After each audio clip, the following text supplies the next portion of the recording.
قوم الكافرين فهزمهم بإذن الله وقتل داود جالوت وآتاه الله الملك والحكمة وعلمه مما يشاء ولولا دفع الله الناس بعضهم ببعض لفسدت الأرض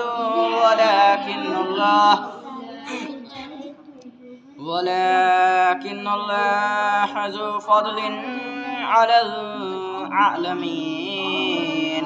تلك آيات الله نتلوها عليك بالحق وإنك لمن المرسلين.